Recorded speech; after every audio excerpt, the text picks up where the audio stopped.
Hi there, Stephanie here. I am going to talk a little bit today about what originally got me so excited about the MTSS model and how universal screening fits into that, what that journey was like for me. I'm presenting on screening in a week or so, and so I've really been reflecting and thinking about why this is such a powerful practice that we have available to us now.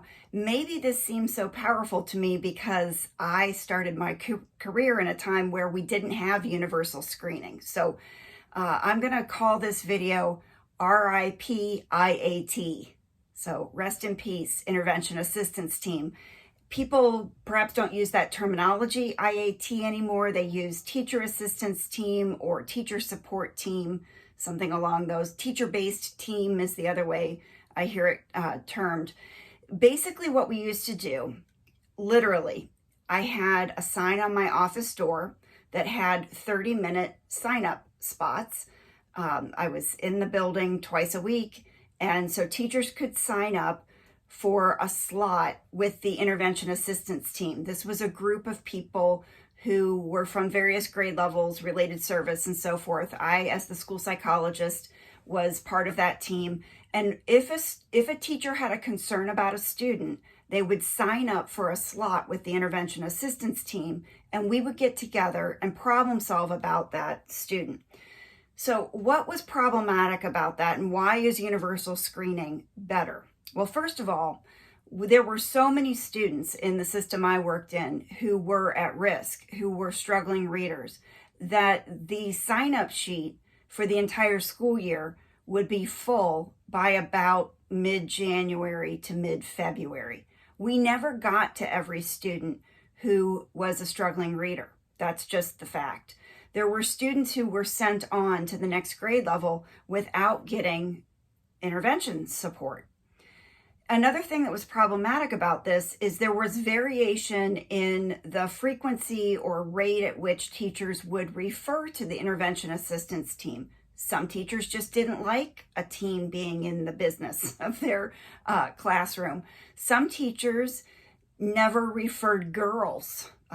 This was a reality. They would refer the boys who were acting out, but girls who had just the same low reading performance didn't get referred.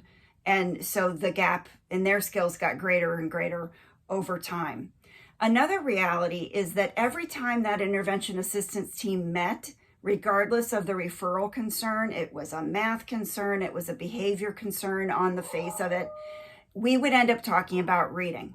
And when we get right down to it, there aren't that many different things that we're going to do about a reading problem, right? We know now that there are some consistent things we do with all students who are struggling with reading or who are at risk of reading failure. It's not this infinite list of possibilities, especially not at the beginning. And the primary issue for me was that we set up a system back then that depended on the teacher noticing a problem and making a referral to this team.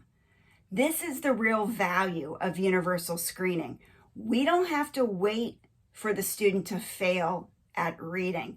We don't have to wait for the teacher to recognize a concern. We don't have to depend on the teacher to see value in the teacher team.